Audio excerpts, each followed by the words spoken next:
Welcome to the Therapeutic Food Solutions podcast. I'm your host, Marian Mitchell. I'm an integrative nutrition health coach, therapeutic diet expert, and founder of The Road to Living Whole. There are many different diets out there. It's hard to know which one is right for you with your chronic illness and autoimmune disease. In this podcast, I'm going to share with you the foundational pieces every single therapeutic diet out there shares, and also how to use the best one for your particular diagnosis. If you've been looking for a meal planning partner, help navigating the complicated healthcare system, and want to feel better quickly, I'm your girl. Grab your kombucha and notebook. Let's dive in. Hello, everyone. I have Etienne back with me today, and he is a teacher of CranioSacral Therapy. And in our last episode, we introduced you to what that is, how it works, how trauma in the body can contribute to illness. And today we want to go deeper into what healing really looks like. And we're really going to talk about the heart and the role that it plays in our health and in our journey on this earth. So Etienne, hello, welcome back to the podcast. I'm so happy to be here again. I'm so happy to have you here. Can you introduce yourself briefly for those maybe who haven't heard our previous episode? Introduce yourself and what you do and more about your school and your what you teach. And then let's just dive into the topic for today. All right. So Etienne Piersman is my name. I live at this moment in Seattle, up north. Yes, I've been teaching craniosacral for, about 30 years, a little more than that. And I started out with teaching this subject in the Netherlands, in Belgium also, in Europe. And then around 2000, I moved to the US and have been teaching in different places, mainly in New Mexico. I was a time in a school in Santa Fe, then had my own school somewhere near Albuquerque. And now I'm more or less without a specific school, but more a traveling teacher. So I have a few classes that I do in the US. Next week, somewhere in Snohomish, which is Washington State. Then in the winter, we do always, every winter, I do a intensive program, and that's 8-9 classes in a row. It's been given in 2 months, and this year we do it in Taos. So again, New Mexico, and it's going to be cold, there's going to be snow, so it's going to be fun. So that's what I do in the US, and then I have classes that I give in Europe, in the Netherlands, in Prague, and this year also in London. I do that twice a year. And we go to Taiwan for also twice a year for 4 classes each. In future, that will expand. I love traveling and I love teaching. And the fun thing is that everywhere that I go, there is different people, of course. And, they all react so different to be in class, to be with a teacher, and how they are. That is so fun to see how in different parts of the world, people are totally different than in other parts. Oh yeah, we just this summer did 2 brain classes. They were called master classes, brain master classes. And it was each time a 9-day program. And that was a new thing because we did it in a resort. So for people, it was a double whammy. They could go on vacation in a nice resort and at the same time have a class about the brain. And that was amazing. In Mexico, we did that, and it was more or less an outdoor thing where it was kind of primitive. But the food in Mexico is just amazing. So, and also we were in the mountains outside of Mexico City, so beautiful. And then we were teaching in a yurt. And then a few weeks later, we went to Italy. in the middle of Italy, on the other side of Rome, at the Adriatic coast. And there we were really in a 4 or 5-star resort with swimming pool, sauna. Yeah, it was, the meals were, like 5 courses. It was the total opposite. And of course, then you get totally different people that are attracted to this or to the other style. And yeah, that is so nice. It's that variation. Yeah. It's never the same twice. No, then that's nice. And also that's the same with my classes. They're never the same. And sometimes, some classes I gave more than 250 times the same class, but it's different every time. It caters to the energy of the students. And that keeps me, you could say alive, totally alive. Yeah. Yeah. So for those who don't know, can you give a brief introduction or a brief definition of what craniosacral is? Yes, physically, what it does physically to the body, we relax the spine, we relax the brain or the cranium. So we make sure that the essence of the body, the most deep part of the body, which is the nerve system, the brain and the spinal cord and all the nerves, they guide the whole body. So when they are as relaxed as possible and as free flowing, when the energy in there flows as freely as possible, then the whole body is going to work better. And of course, if a brain inside of the skull has all the space that it can have, its maximum space, then a brain will also start functioning maximally, which has, of course, an effect on your intelligence, also on your mind, on your thoughts. Yeah, it's going to just function better. So that's the physicality, what we do. And how we do that is, it's kind of using techniques, specific places that we know if we touch there, something inside is going to happen. But the way we do it is not like a doing, but more letting the body do it by itself. It's a very subtle but easy to learn thing to do. And it's also, you could say, it's a kind of meditation, because when we, what we teach, what we learn is to make sure that the body, that bell just threw me off here. Somebody's at the door. But what we teach, what we learn is about not going into thinking about it, but just holding and going into a no-mind space, a meditative space where you use intuition, where you use connection and intuition. And you're able to almost let go and observe, which I think is the power of meditation. Yes. Is you're able to almost sit back and let your thoughts and feelings and anything that's being released just kind of pass and observe it, versus worry or stress or hold or protect, but just observe. Yeah. Yes. And that is so easy to learn also, that observing space. We have different techniques that we use for that, or instruction that we use for that. But the part that the no-mind part, the intuition, that is so easy to learn. We start, and maybe I explained that in the last episode, but we start with just simple touch without any motion, and then just becoming aware. What is it you're touching? Yeah, instead of thinking about what I'm touching, what I need to do, we just hold, we connect to it, and we become it. It's like instant mindfulness. There is no effort at all. You just become aware of what you're feeling.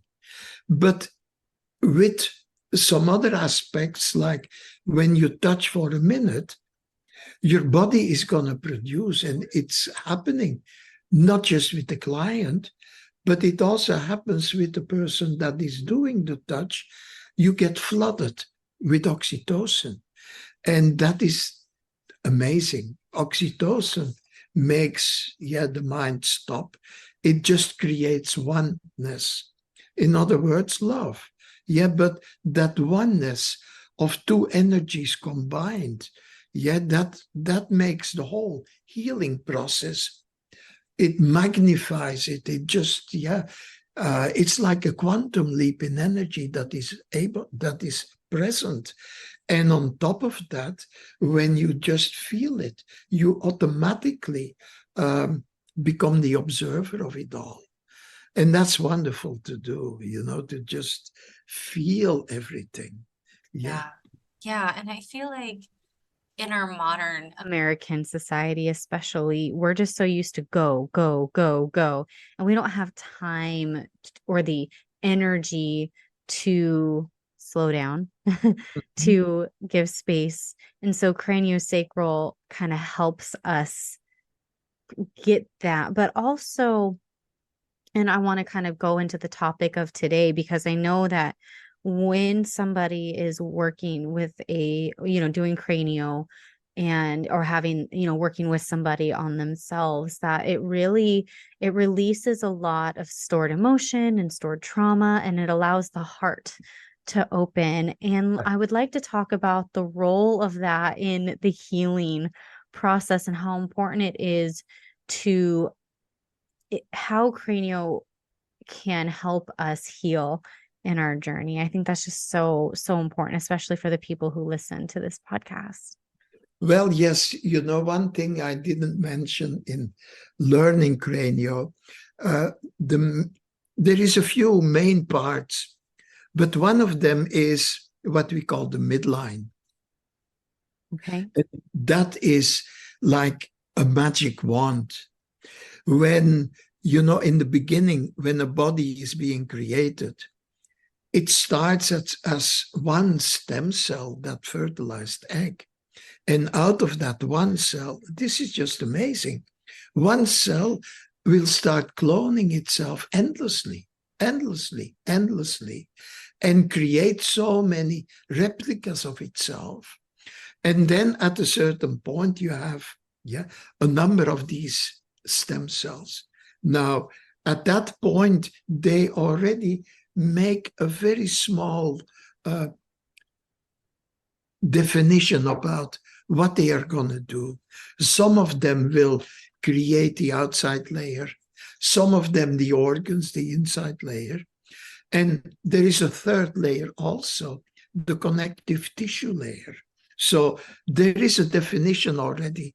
The stem cells prepare themselves to go create the body, but they're still stem cells, which means they don't have a form yet. They look like drops of water, just like that. So imagine 3 layers of that. And then the life force, life force will create.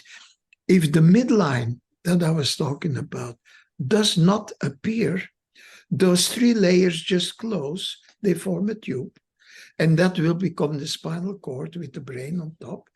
But when the midline is not there, there is a tube, and it starts to grow, but pure chaos. Everything goes, but there is no cohesion. And if the midline, and that cannot live if it happens like that. Now, when the midline comes, every cell, it is like suddenly they get turned on. Every cell suddenly knows what they're going to have to become in life. They know what their purpose is. Suddenly, it's like boop, magic.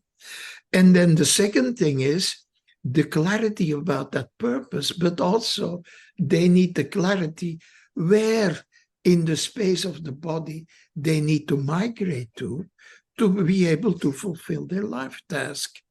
And also there is a very order about what is the timing that they need to follow.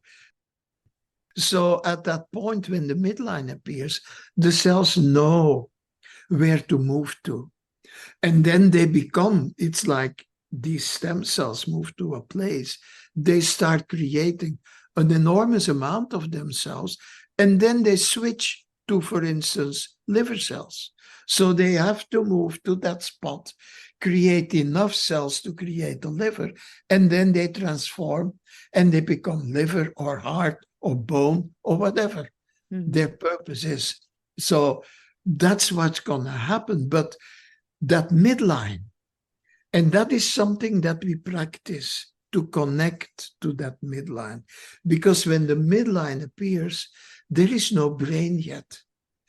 In the body, when the midline appears, when the body is growing, there is no brain yet, so there cannot be any thought also. So it's pure intuition. It's pure, you could say, nature's intelligence that is creating all these forms in the body that start to work together. And for the mind, it takes about 2-3 years before a body comes out of mom, for the mind to start developing and thought start to happen. So our main thing that we use is how to connect to that natural intelligence of the midline. And remember what I just said, the midline brings total clarity.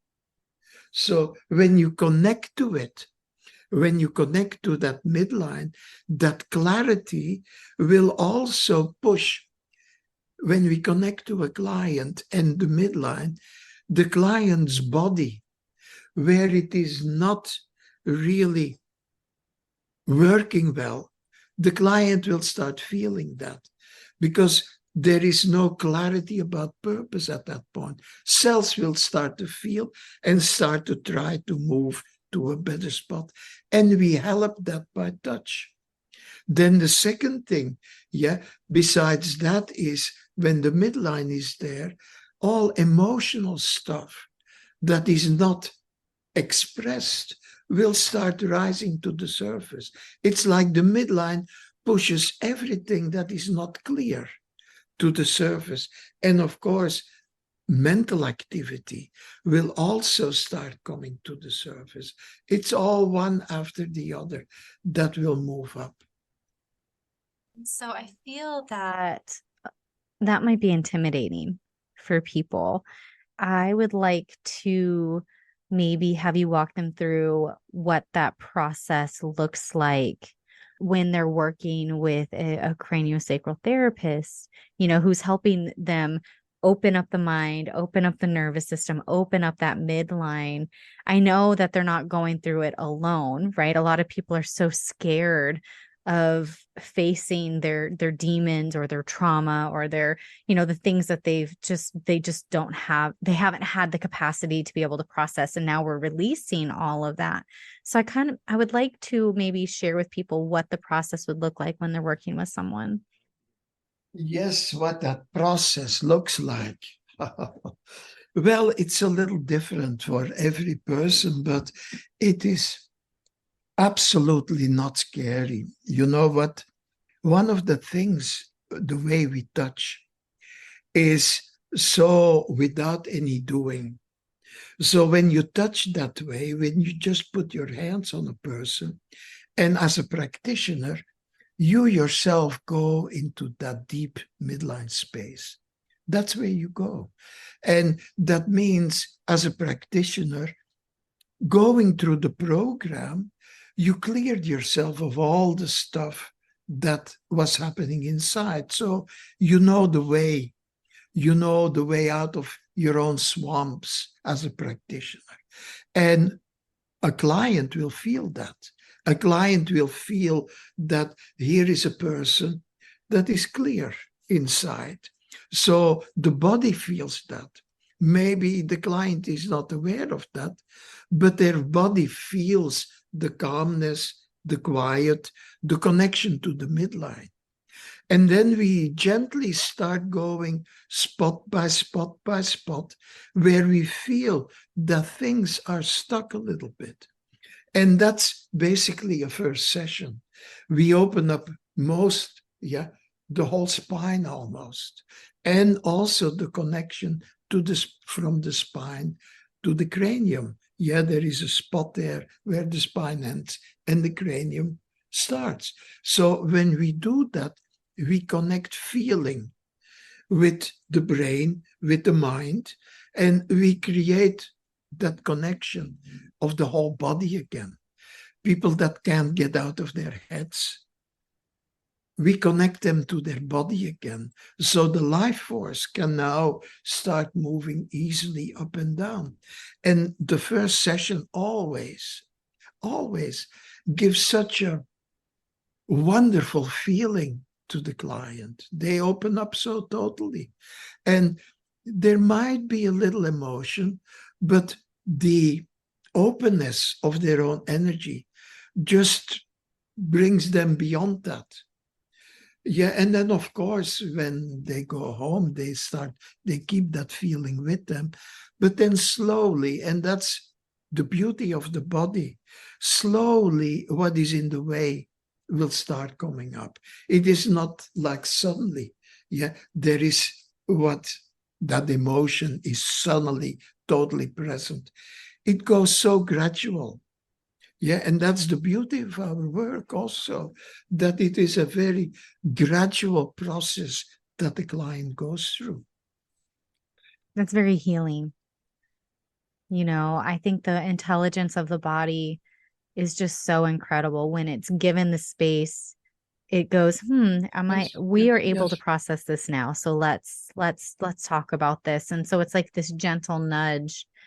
And we know that when it comes to people who are chronically ill, they're really struggling with a lot of chronic illness, that releasing and processing the emotions and giving the body, removing things out of the way that have been hindering the healing process physically and emotionally, and all of that is just an essential part of the process to recovering from illness. And I think that as we, the body is just bringing all this stuff slowly and gently to the surface, and then you continue getting the working with your therapist, and then the heart, that midline, that heart starts to open up. And that where have you seen transformation really happen when that part, the midline, the heart, starts to really have that clarity of, and purpose? And what can people expect? Well, there is this thing with the heart. It's that amazing organ. The heart has a double function, or actually 3 functions. It has a function in the inner world, and it has a function in the outer world. Now, in the inner world, what the heart does, and this is just amazing, it uses blood as its messenger, but it connects to every cell in the body. Trillions and trillions and trillions of cells. The heart connects to each and every one, bringing nutrients and removing toxins. Yeah. So the giving and the taking, removing toxins is also an act of love, bringing nutrients to every cell. So that connection of the heart with every cell in the body, you could say that is love. That is, maintaining the oneness of all those individual cells. They feel connected. They feel that, yes, this is the universe for them. Then the heart plays that role of connector. And then there is the outer world, the world outside of us. And in that world, the heart can do exactly the same. It can connect to the trees, to the plants, to the grass, to sand, to mountains, to the ocean, to the stars, to the sky, to the moon. It can connect to insects, to animals, to people. It can connect to everything that's out there, all and everything, giving love to that, but also receiving love. If it chooses to, it can connect to anything out there. So the heart basically has a major role in maintaining our place in the universe, in the inner world, but also in the outer world. Yes. And then on top of that, the heart, and that is the amazing thing. The heart has the ability to transform whatever you bring to the heart, whatever emotion you bring to the heart is able to transform it into something else. Yeah. And that is also part of that meridian we call the triple heater. Yeah, that describes our energy. The energy that we're born with is the first part. The second part is the energy that we take in every day. And then the third part of the triple heater is the heart. It's transformative ability, which means its creative ability, which means its ability for evolution. If you bring things to the heart, evolution automatically happens. So yeah, the heart is a very, wow. I cannot put it in words, just wow. Yeah. Yeah. What we do with the heart in our courses, it's the first class where we learn, where students learn how to talk to a client. And, there is so much things about trauma and stuff like that. But when you go to the heart, you have to realize the heart, everything that happens with us, the heart is the very first organ that starts functioning in the body. After 18 days after conception, the heart is beating, the heart is present. I always feel when that happens, that's where the soul connects to the body. At that moment, the soul claims that body. So at that moment, there is that connection. And so the heart knows everything that happens in life. It just has to pass through it because it connects to all these cells. So it knows everything. Now, there is a little problem though, and that's what we go into also with clients. And I will explain this to my clients when they come for a heart session, is that at the very beginning, when the baby is growing, the heart is so vulnerable. A baby needs to be protected. A child needs to be protected. Its heart can get hurt any moment. So the heart, luckily, from the very beginning, has this shield around it, the pericardium, the heart protector, and it has its own meridian. It is just a simple membrane, but it is so powerful in its ability to protect the heart from hurt. But sometimes it has to become very, very sturdy and sometimes very thick. And then we grow up, the heart is protected. Now it can it can function fully. But if we don't look at protection and we don't fix that, we will go through life with a thick, thick protection around it. And then it becomes impossible to give love or to receive it. It becomes impossible because we keep going with this baby's protection around it. So that's one of the first things that we will look at with clients and with students also. How open is your heart? What do you need to do to make your protector loosen up, realize, hey, I'm an adult now. I don't need to be so hiding behind a sturdy heart protector. Let me just give you one example about this. One of my graduates at one point She couldn't get pregnant.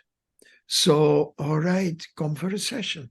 So she came for a session, and I had no clue what to do. But I was drawn to the heart. So I put my hand on her heart and we started talking. And she started talking about when she was growing up. And when she was growing up, and her father had been in jail. He was with the enemy in the Second World War. And then he came out of jail.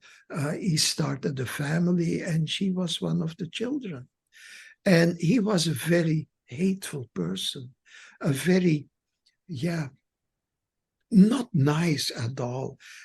He never hit anybody, but his words, he could do so much damage. Now, and this is a very strange thing. The heart protector had taken it up himself to not just protect the heart so that their heart couldn't get hurt, but it also took it upon himself to include the ovaries, the future, the offspring, the possible offspring also needed to be protected. Now, physically, this is impossible. That membrane is around the heart. It cannot suddenly open up and go all the way down. So that's not possible. But somehow, energetically, sperm wouldn't be able to penetrate. There was no possibility for an egg to be fertilized. That's how strong that heart protector was. So now, at that point, we had to convince the heart protector, hey, you did a fantastic job. And it took a while. And then it dawned on me to use simple words. I said to the heart protector, you did your life's purpose perfectly. She's a beautiful woman. She has her own house. She makes her own money. Yet you did your life purpose perfectly. And she thanked the heart protector for doing that. And then I said, can you now allow the ovaries to also fulfill their life task? Oh, it was silent for a minute. And one of the tricks we use, we ask the client, can they lend their voice to the heart protector, to the heart or liver or whatever organ, so that we can talk directly. And that sounds far-fetched, but when you're in that no-mind space, it's such a natural thing to let your body talk, not your mind. So the heart protector was silent for a minute, and then suddenly it said, okay, just like that, okay. Now, 2 months later, I get a call. She was pregnant. The heart protector, wow, that's how powerful these organs in the body are. But also the ability that the client can connect to them and understand their role and then communicate about it. I think that is so powerful. I think, especially in America, we're taught that everything is just so separate and isolated and disconnected, when really what you're teaching and how you're helping your clients is to really help them understand how connected Of course. everything is. And when you understand its purpose and its role and tell it, you're allowed to do that. You don't have to, you've done your job. You can let go of the protection and just be. It's just so powerful. Yes. And that being separate, what you just were talking about, how can that be? All these cells, your body, my body, come from one cell. One microscopic cell created all these cells. So how can there be separation? It's impossible. It's all coming from one and the same cell. But that's science. Science focuses here and there and there, and they specialize in their specific area and lose oversight of, yes, it is one body. Yeah. And this is one thing I've known for years, is that nothing works in isolation in the body. The liver affects everything. The heart affects everything. Yes. The pancreas affects everything. Your reproductive organs affect everything. Like everything is just so connected. And it's like, I guess it still can seem such a foreign concept. Like it makes sense. We all come from one cell. Everything's connected. But it's like breaking through that and truly understanding and accepting it and embodying that thought. It seems like such a challenge. And I love how when someone works with a craniotherapist, that it kind of maybe shortens the learning curve. And, having that second person, that second energy, that love, that connection to be able to give space for that, for that healing and guidance on how to let the body speak and how to, release. It's just so cool and powerful. And I love how gentle it is. It's not, I always call, like, there's two, I feel like there's two different approaches. There's kind of like you punch disease in the face, or you allow the body to communicate and give space for That's so that, important. and to heal, by removing and by adding, that give and take that you were talking about. Yes. Like Yes. I feel like the give and take is so much more effective because it's long term. When we learn how to connect to our body, and we learn to understand its language, and we learn to create safe space, because life happens, like we can control ourselves, but we can't control what happens around us. And when we are allowing ourselves to be a safe space, and we release, and we're able to remove ourselves and to just observe our thoughts and our body's response and all these things, it's just so powerful and freeing for us. It is. Yes, you lost me here. Yeah, I was just listening to what you were saying. Yeah, but it's true. There is uh, listening to the body. That is so important. Also, you can punch a disease in the face, but what's the point? What is more important is, why are you here? What happened that the body needs to create something that's not, that we call a disease? What is the reason that something is there? The body, when it's working perfect, you don't feel it. You feel good. Yes, you feel blissful. Yes, but the body is not interfering in daily life. But when there is something in the body that needs to be looked at, you will start feeling something. Yeah, and if you don't pay attention, the body will push a little harder, make you feel it a little more until you pay attention. And then you do something with it. So everything that we call a disease is the body telling us, hey, listen to me. Pay attention. I need your attention. I need some time. I need this. I need that. Yeah. It reminds me of this story I heard about it. He was an allopathic doctor, conventional doctor who does spine surgeries. And he realized by taking the time to listen to his patients that a lot of them had a lot of anger and hurt that they were holding on to. So he would tell them, and he said, you have to do 3 months of therapy. And if your back still hurts, then I will do surgery. Oh, that's when. And he had 90% of his patients never come back. Yeah. That when they were able to release and process their pain, their emotional pain, and Yes. all whatever was going on, that their back pain completely disappeared. Of course. That remaining 10% were people that had been in accidents, that had some sort of physical trauma of some point that needed to be corrected. But all of the emotional stuff was resolved. And I just think that what we're talking about just reminds me of like any sort of dysfunction, when we are able to process through and release what we're holding on to it, or what our body has trained to be protective of, that we need to say, hey, you don't have to do that anymore. Then we are able to, like, all these things that are crying out, our body crying out for help and attention. Yeah. These things that were ailments to us go away. Mm-hmm.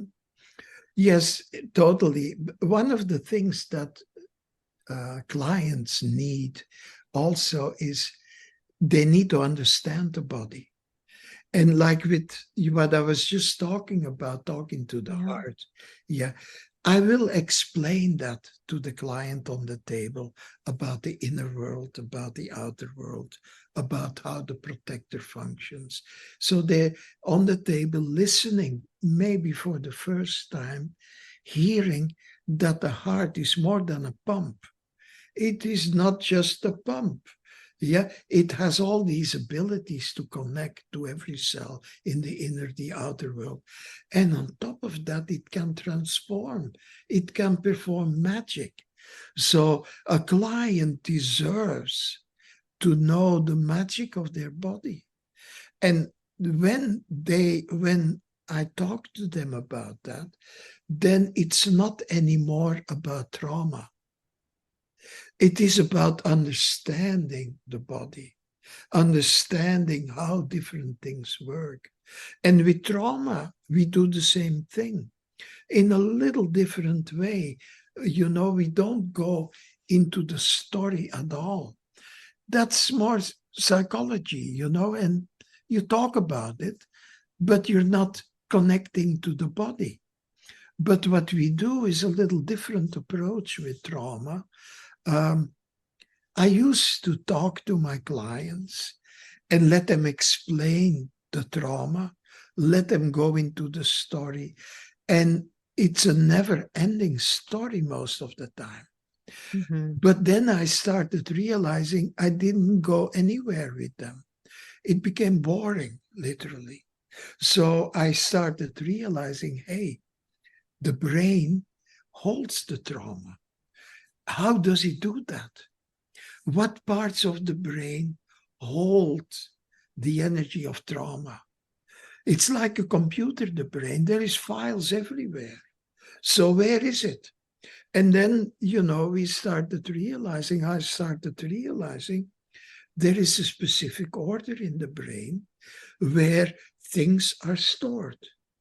And if things are not solved, then that energy keeps looking for a way out. So it is looping around and interfering with everything. And that's when people get depressed, because the life force is not fully available.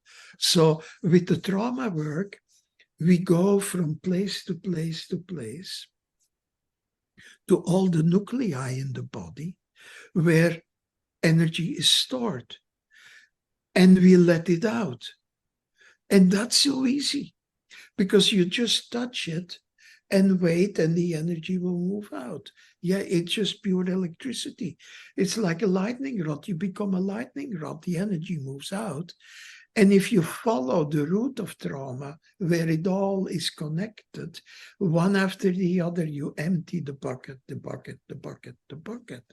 And then at a certain point, it becomes deflated. That traumatic energy that keeps looping around, that static electricity moves out. And then we talk about what was it about the trauma. But then it becomes such a small thing because of the energy that they were not able to release is out of it. And now they can very quietly, and sometimes not even need to talk about it. But if needed, we can look at it. So that's a different way of dealing with trauma. What I love about that is it removes the need to relive it. Yes. I've been reading up on trauma and how it's stored and how to the mind body connection, and how talk therapy really is truly ineffective most of the time, because it just causes you to dwell and Yes. to relive, and your body cannot physically handle reliving it. But by deflating it and making it, to removing the energy from it, makes it so that it's a story of the past that's made you who you are, versus something that you're literally physically reliving all the feelings and the pain and the brain shutting off. Like, you don't have to go through that process. And I think that, I know that in and of itself is just incredibly powerful, especially when the trauma is so intense to be, when you're reliving it. So it's like, to have a modality to help remove that, or to deflate it, as you said. I love that analogy, to deflate it before you even talk about it, and releasing it in the neural pathways and all of that. Like, that will be freeing for those people who are crippled Oh, yeah. by their trauma, and to have a new way of processing it in a way that almost removes your brain from it, but just allows the energy to be released. I'm so excited Yes. for people. Yes. You know, a little trick we use about emotion. Yeah. Trauma always holds emotion. Mm-hmm. And what is emotion? It is a message for the moment. Mm-hmm. At this moment, when there is somebody and you feel an emotion, there is something you want to express or something that needs to happen. It's always a message to let the other know how you feel at this moment. But, you know, in school, at home, so many thousands of times you felt, of course you feel, and you're not allowed to express. But emotion, when you feel it, when it comes up, it is molecules in the body. It is a physical thing. It is not just energy. No, the body creates chemicals. Mm-hmm. That's the emotion physically. It's Right. a chemical. So if it stays in the body, it's going to accumulate. You're going to become more and more and more affected by your own chemicals. And at a certain point, it becomes so much, it becomes scary. And then you can't absorb anything else anymore around you because you're so full of it.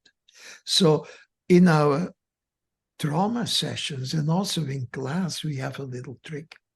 When a client comes to the table, we tell them, all right, you know, they're fidgeting because it's so much. But before we go into releasing the brain and the body where where that energy is stored, we do a physical exercise. The client is on their back. And we ask them, you know, I'm going to tell to 3, and you just listen to me. Then my voice will change and it will become 1, 2, and we ask them to tense up their arms, their neck, and then on 3 to just shoot out, you know, with force, let their arms release and shoot out lightning out of their hands, like in a comic strip, fireballs. And at the same time, they have to make a very short but very hard noise, like in karate. So we do that 3 times with the chest and the arms. We do it 3 times with the legs that they kick. Then we do it 3 times with the whole body. So a client now is having fun because it's fun. And they can scream just a little bit in control. But now, after 10 minutes, they're on the table sweating. They're warm. They're alive. They know that they released stuff.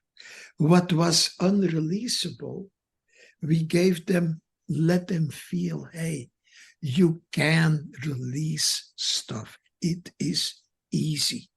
And then we go into the brain and release the thing. So by that time, a client, they come in with the bucket full.